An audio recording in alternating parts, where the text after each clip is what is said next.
Саламатсыздар урматтуу студенттер. Бүгүнкү сабакта Word программасында сүрөт жана фигуралар менен иштөөнү үйрөнөбүз.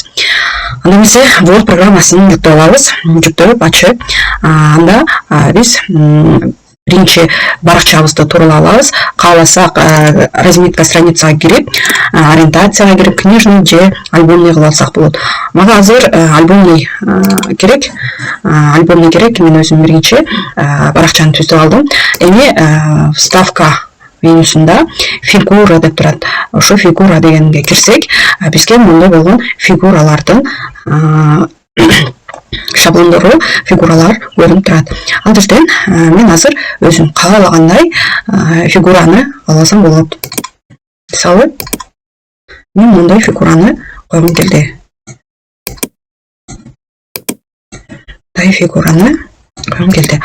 Бул фигураны кааласам, заливканы түсүн ар түрдүү түстө боюп алышым мүмкүн. Андан кийин контурга, чекесиндеги контуру кандай болуш керек, толщинасы, калыңбы же жукаракпы.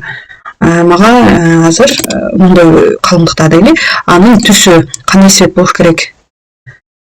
Мындай түстү тандап алдым. Андан кийин мен бул фигуранын үстүнө жазышым керек болуп атат. Ал үчүн кайра эле менюлар чылчосуна вставкага кирип, фигуру дегенге кирсек, ал жерде мына жерде надпись деп турат. Ушул надписти бассак, бизге текст жаза турган мындай форма түшүп берет. Кайсы, мисалы, PES 1.25 дейли. PES 1.25 деп жазсак, группасы деп коеюн, пасы. Бул эми текстти каалагандай форматта алсам болот. Текстин стилин өзгөртүп, же болбосо мындай размерин өзгөртүп, каалагандай размерде, положениясын кандай жайгашканын каалагандай кылып өзгөртүп алсак болот экен. Эми мага бул PES 1.25 группасы дегенде ушул форманын ичин боюшум керек. Мен азыр бул жерден заливкасын алып, мындай заливкадагы боеп койдум.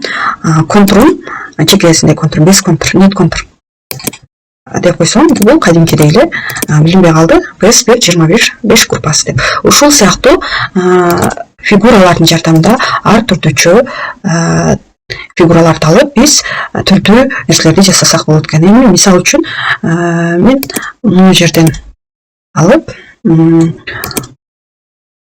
кайра эле фигуранын түсүн берейин. Мисалы, ал жерге сөз жазышым мүмкүн. Мисал үчүн 1 деп цифра койдум. Ал цифра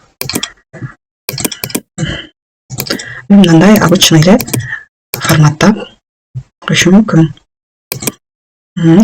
Кадимкидей эле дагы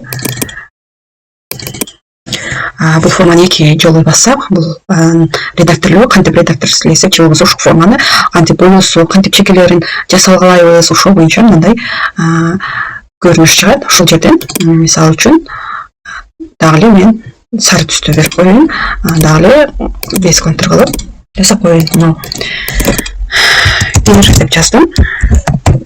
Тапшырма деп туруп,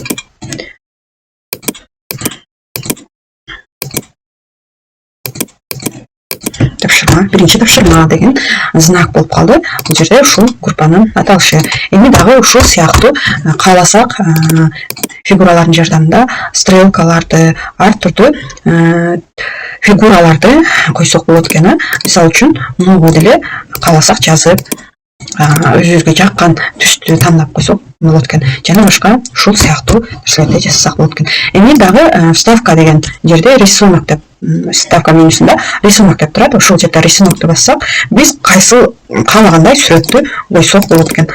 Мисал үчүн, менде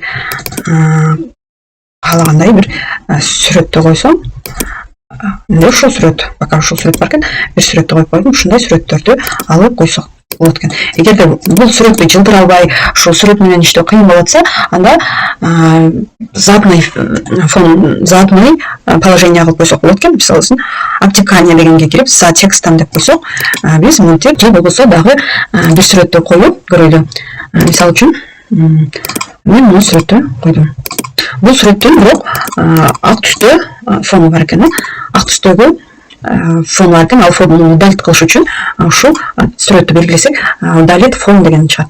Удалить фон деген чыкканда ушундай түстө, фиолетовый түстөгү нерселер көрүнөт. Ал фиолетовый түстөгү нерселер фиолетовый түстө белгиленсе объект, анда ошол объекттер өчөт деген түшүндүрөт.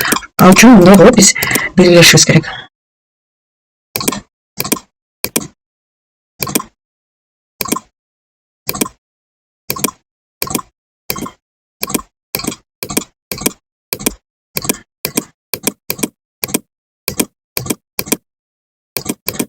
Толук сызылбай фон өчүп кетти.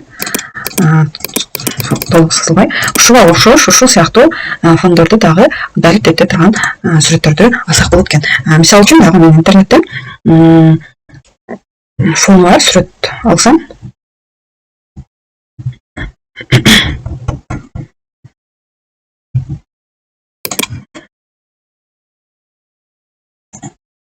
Жерден сохранить или копировать картинку деп жерде дагы удалить фон деп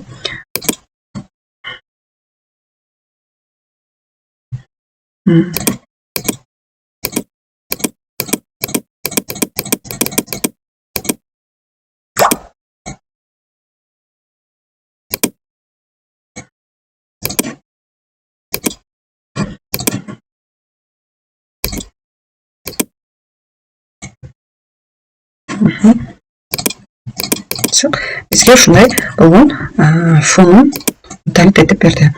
Ушул жана башка сүрөттөр менен иштөөдө өтө керектүү маалымат деп ойлойм.